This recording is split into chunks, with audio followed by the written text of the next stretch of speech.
Hola, bienvenidos. En este video vamos a mostrar cómo simular un circuito en Tinkercad. Para ello vamos a hacer un ejemplo bien sencillo. El esquema del ejemplo está a la izquierda en la pantalla. Tenemos una fuente de 3 volts conectado a un LED de color rojo por intermedio de una resistencia de 100 ohms que limita la corriente para no quemar el LED. A la derecha tenemos el circuito funcionando. La fuente de 3 volts son dos pilas AA en serie. Tenemos la resistencia de 100 ohms y el LED encendido en polaridad directa. Además, incluimos un par de instrumentos para medir corriente sobre el circuito y tensión en el LED para verificar su funcionamiento y sus parámetros. Vamos a hacerlo. Bien, comenzamos por la fuente. La fuente de 3 volts la vamos a construir a partir de dos pilas de 1,5 volts. Si vemos en componentes básicos, tenemos la batería de 1,5 volts y para tener dos modificamos donde dice recuento, ponemos dos baterías. Bien, luego buscamos la resistencia. También en componentes básicos tenemos una resistencia, la rotamos para acomodarla como querramos en nuestro circuito y vamos a cambiarle el valor. En principio viene de 1 kilo ohm, que son 1000 ohms. Nosotros lo vamos a modificar a 100 ohms. Tiene que quedar las bandas marrón, negro y marrón. La conexión es del positivo de la fuente a una de las terminales de nuestra resistencia, así que ya vamos a conectar con un cable que quede prolijo y ya tenemos la conexión. Por último vamos a agregar el LED, un LED rojo. El LED ya por defecto viene rojo, se puede modificar el color, como ven acá. Vamos a dejarlo rojo. Es importante la polaridad del LED, el ánodo va conectado a la resistencia. Luego conectamos de esta forma y el cátodo va conectado al polo positivo. Al polo negativo, de la fuente.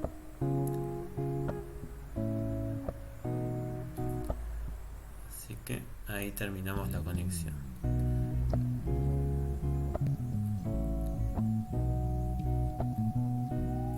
Podemos emprolijar un poquito.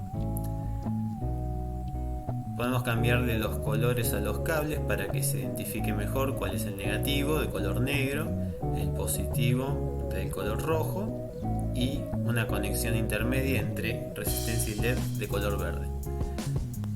En este punto ya tenemos armado nuestro circuito. Para comprobar su funcionamiento podemos iniciar simulación y ahí vemos que el LED se va a encender.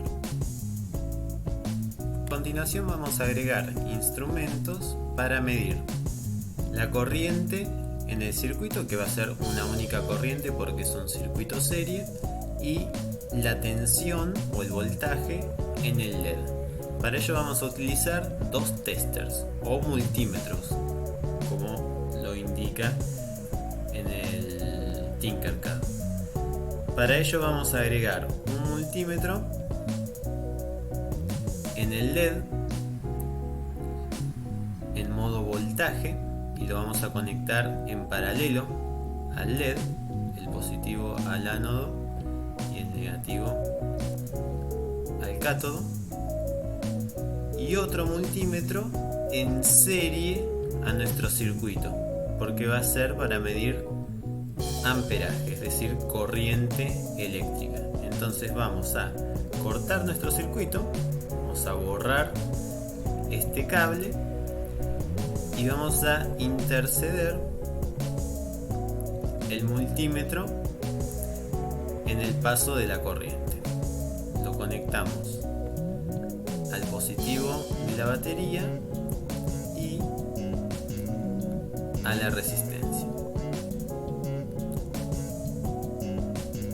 Bien, una vez hecho esto, iniciamos la simulación y me da que la corriente en el circuito es de 10 mA y el voltaje en el LED es 1,99 volts, prácticamente 2 volts, que sería el resultado teórico. Con esto ya tenemos el circuito funcionando. Ahora, ¿qué errores pueden surgir al intentar conectar este circuito? Vamos a detener la simulación un minuto y vamos a centrarnos en la posición del LED. Si el LED, en vez de conectarlo como es correcto en directa, lo conectáramos al revés, es decir, en inversa, vamos a girarlo, es decir, con el cátodo, que físicamente es la pata más corta, a la resistencia, y el ánodo al negativo de la batería, vamos a medirle voltaje de vuelta. Si simulamos este circuito, ¿qué es lo que pasaría?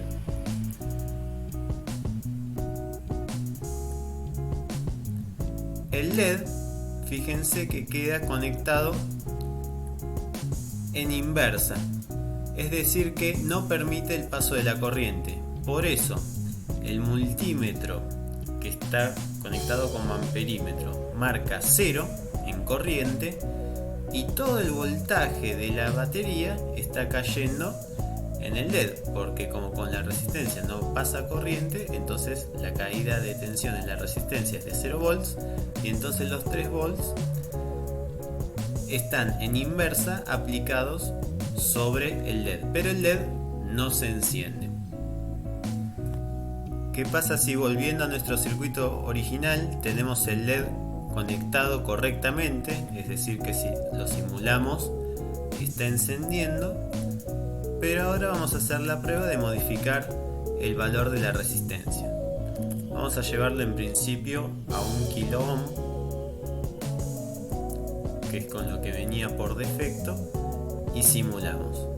Fíjense que la corriente disminuyó mucho, es de 1,17 mA. El voltaje en el LED varió un poquito, bajó a 1,83 volts. Y si comparan con el brillo anterior, el LED enciende, pero es más tenue. Vamos a subir aún más el valor de la resistencia. Vamos a aumentarlo 10 veces a 10 kilo ohm. Ahora, la corriente es de 128 microamperes, es 10 veces más baja de lo que estaba. El voltaje sigue cayendo un poquito a 1,72 volts y el LED apenas se enciende. Si probamos nuevamente, vamos a subir aún más la resistencia hasta 100 kilo ohms, que son 100.000 ohms, y ahora el LED no enciende prácticamente nada. De vuelta, la corriente sigue disminuyendo porque está siendo limitada por la resistencia y el voltaje sigue bajando. Si tomamos una resistencia muy alta de 1 megohm, que es 1.000.000 de ohms, ahí vemos que directamente la corriente es 0. ¿Sí? Entonces, por más que el LED esté conectado en directa, no está llegando a encender. Lo que quiere decir es que la resistencia es la que maneja la corriente que va a circular por el LED. Lo óptimo para que encienda bien un LED es una corriente de entre 10 y 20 mA. Más chico que eso, baja el brillo, aunque depende del modelo específico del LED. Y más alto que eso, tiende a reducir su vida útil, es decir, que no va a poder encenderse la misma cantidad de tiempo que si estuviera bien manejada la corriente, o hasta podría quemarse instantáneamente por sobrecorriente. En este video vimos el uso de la herramienta Tinkercad para simular circuitos. Lo usamos para analizar el funcionamiento de un LED bajo distintas condiciones de operación y pudimos utilizar instrumentos virtuales para medir tensión y corriente. Nos vemos.